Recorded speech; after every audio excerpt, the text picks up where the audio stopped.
Battalion host the Ottawa 67s on OHL Primetime. Hi again, everybody. I'm Doug Anderson along with Sarah Buck, and we'll be bringing you all the action here from the Brampton Center. Tonight is the 67s in town, and this Battalion club, a young club, but boy, what a start they've got off to, Sarah. Yeah, we were talking before we started the show that got two teams that have got such great records, and one of them is Brampton, the other is Sarnia. So. Yeah, the Battalion 5-1 to kick off their first 6 games, and the young club seems to be coming through. We'll see if they can continue that trend. That's right. When you get so many rookies, especially when you've got 4 on the blue line, you look for guys to make mistakes as they grow into their roles. Yeah. But right now, Brampton is just cruising. Consistency is one of the keys. Putting the puck in the net, another key, and the Battalion Hockey Club has been able to be consistent on both bases so far. Chris Rowling and Camille Krebs have consecutive point streaks going. So we get set for the opening face-off. There's Brad Topping. He's played 4 games, and we've got big things expected from him. He's got to carry. He's going to carry a lot of weight for this club this season, and this is a good test for Brampton to face a team like Ottawa, who's a bigger team, a quicker team, a powerhouse team, and they're looking for wins on the road. So this should be a really good test right off the hop. And John Ceci in the net for the Ottawa 67th. John Ceci gets the backup role because Ottawa, I think, wants to break in young Lucas Mensator, but he played last night, and Ceci's going to be a backup, and he's going to challenge Mensator for time and minutes, and I think that Brian Kilway will spend a lot of time leaning on him a little bit. You know, the Ottawa 67 seem to be one of those hockey clubs that are immune to the cycle of guys going out and guys coming in. You're up and down. This team is always in the thick of a race.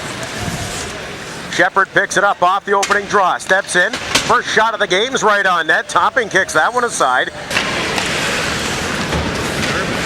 Out in front, McClement to the side of the net. Volsky couldn't shove it in. Tip to center to Patel. Ryan Bonus takes to the body nicely, 3-on-1. McClement to Rowan, out in front.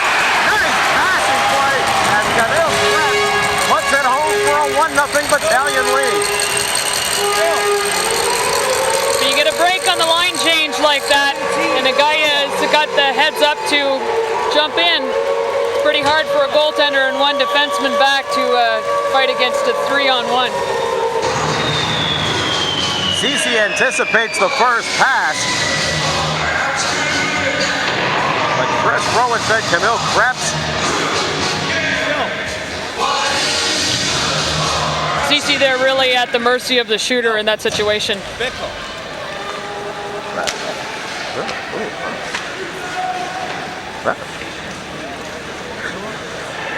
Shepard plays it out in front. Foy to Locke, tips it home and ties the game at 1. Yeah, we've got to tie a game already. That's the kind of bounce back that you want to see from a team, what Brian Kilroy wants to see from his team right away. If you're going to see a goal go in, even when you have like a 3-on-1, obviously there's some miscommunication that's happened there, but Ottawa had to come right back and tie this game really quickly. They couldn't wait around because, as you were talking about before, with the night game to a day game, you can see guys run out of gas. Seconds later, the Ottawa 67s tie up the Battalion and 1. Settle the young fellows down and make sure that they attend to business at the back end first before they start thinking about snapping some goals. Oh. There's the shot, they score! Adam Smith makes it a 2-1 hockey game for the 67s. From the top of the slot, he beats Brad Topping over the shoulder. Topping didn't look like he was quite ready for that one, and Smith, ever the opportunist, jumping in there. So McCallis should pick up an assist as he broke in with the drop pass.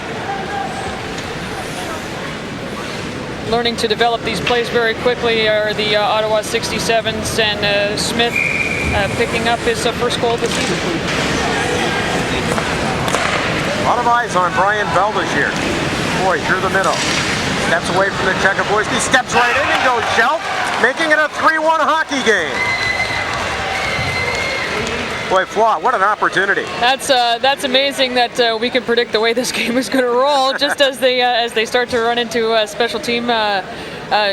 A little bonus for Ottawa as they jump right back into this game, even though they let the first goal, and now they find themselves up 2. with just over a minute and a half to play. Henrik around the check across center. Going wide on Aitchison. Henrik to the front of the net. They score! Huge. Veteran move by Henrik to set that one up, and that's exactly what Brampton needed. So the battalion cut the lead in half. It's now 3-2 for the 67s. What a burst of speed from Henrik to the outside around Aitchison. Very big goal there. That cuts the lead, as you say. And Ceci, I think maybe a little bit still thinking about how he got himself out of position on that last play when he caught a little break. Locke will dump it cross ice. Shepard and Schwantz coming together. Locke has it again behind the net. Trying to step out in front. Locke feeds it to the slot. They score! Shepard all alone in the crease. Beats Brad Topping and restores the 2-goal lead. That's a nice scoop up by Scott Shepard. Scott Shepard is somebody that the Ottawa 67s are going to lean on a little bit, and he's given them his 6th goal of the season to regain that 2-goal lead for Ottawa, standing right in the slot and pretty much unmolested to put this at a 4-2 lead for the visitors. Shepard down low, watched by Schwantz, back to the point. This is Bell looking to go down low again.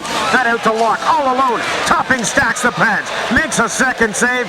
Puck bounces in the corner, and Clayton will clear it to center ice. Locke was so sure that was going in. He was so sure that was going in. Playing together forever. Mitsu's shot is deflected, out in front. Aitchison on the backhand. Scully alone at the side of the net and couldn't shove it in. In front, Topping with the save, they score!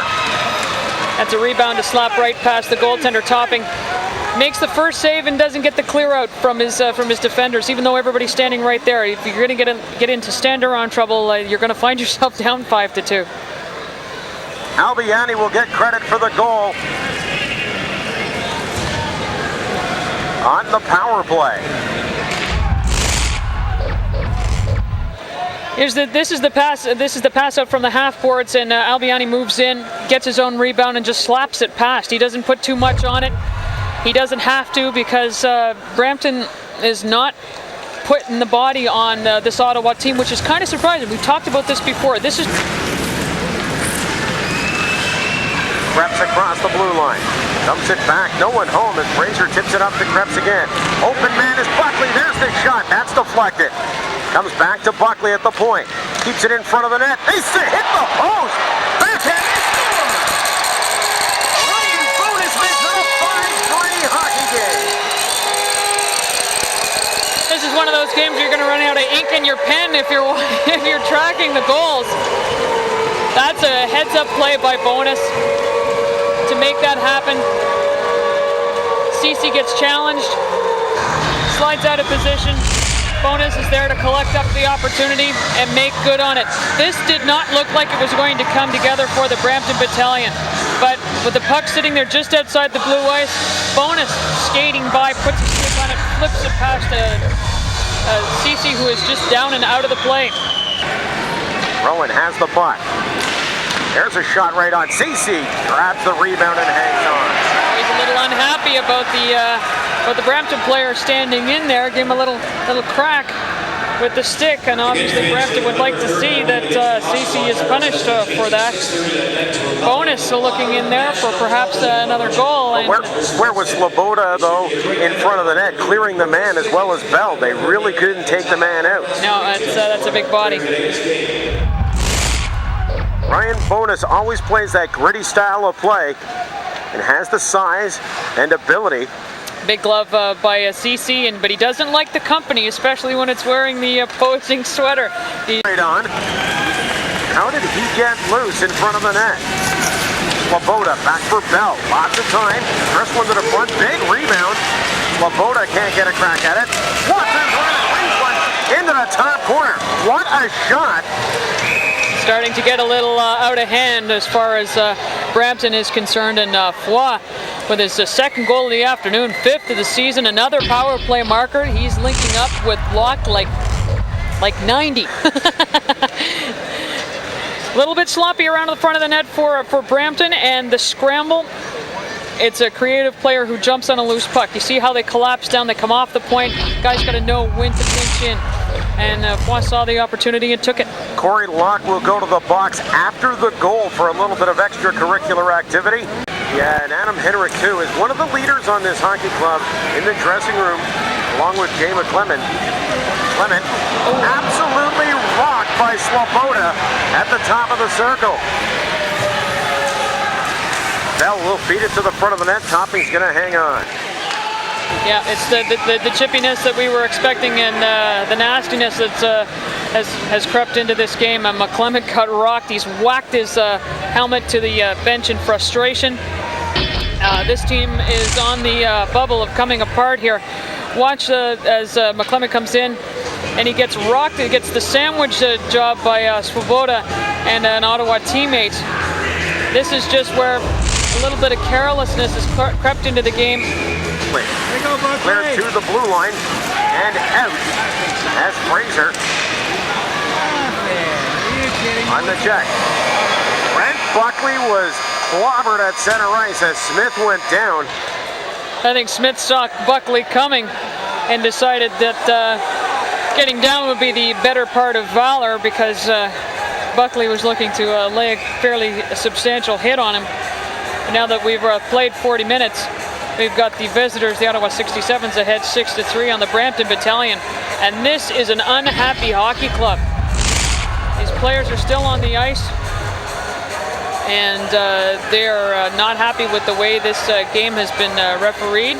Buckley obviously looking for Adam Smith to be punished for what could be a low bridge. Yeah, that's, you know, one of the cheapest shots I've seen in hockey is slew footing.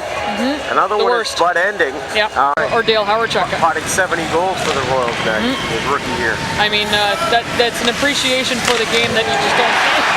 Nice goal. How about Jay McClement stepping into the slot, making this a 6-4 hockey game? Boy, he telegraphed that shot and blew it past John Ceci. Was it me, or did it seem that play took ages to develop? And it seemed like McClement was moving in slow motion, but no one was challenging him. McClement able to just step in there and just wire it. And once again, the battalion climb within a couple of goals. We'll see if they can turn it up one more notch. Look at that, McClement teeing that one up from downtown. Blue line. Lock, outlet pass. Watt tips it behind the defender. Fraser dumps him, no call on the play. And then Buckley runs over Flaw, but he's going to the box. They'll always call the retaliation. Always, always, always, always. If guys are going to get chippy and start throwing it around. Then Schwantz beats it to the front of the net. Keep an eye on Brad Topping right now as he's waiting for the cue. As we approach the minute mark. Krebs with an opportunity, and Ceci with a big pad save. Now I'll tell you something, in practice you see these guys, they can put it from one end of the rink and pretty much pick any corner they want, but in a game situation the net looks like it's a mile away from center ice. And everybody, it seems like everybody's standing right around you in the opposing sweater. Deflected in front, Ceci gets enough of that as time will expire here on the Brampton Battalion in their hopes to win at home over the Ottawa 67s. The 67s will come up with a big 6-4 victory. This is a big, big game for Ottawa, and obviously the team that was tired and played last night and lost to Barrie, pulling it together, and in a game where just goals were all over the place, getting a great performance from Corey Locke and Shepard as well as Foy, and working the power play. Those are all recipes or elements of the recipe for success. Brent Buckley, one of the veteran people on this Brampton Battalion team. He did 3 tough penalties to take. And I don't know, but if we can see, but Jay McClement, the captain of the battalion, is standing at center ice having a conversation with referee Park about the events of the game. Yeah, I think that perhaps from Brampton's perspective, the weight of the power plays, obviously as they translate it to goals, it's more significant for them because they see the way this game has been called and that they didn't benefit from it. That perhaps they're feeling a little bit put upon. We're going to take a break here on OHL Primetime. We'll come back with our post-game discussion of this 6-4 victory by the Ottawa 67s over the Brampton Battalion. Stay with us on Rogers Sports.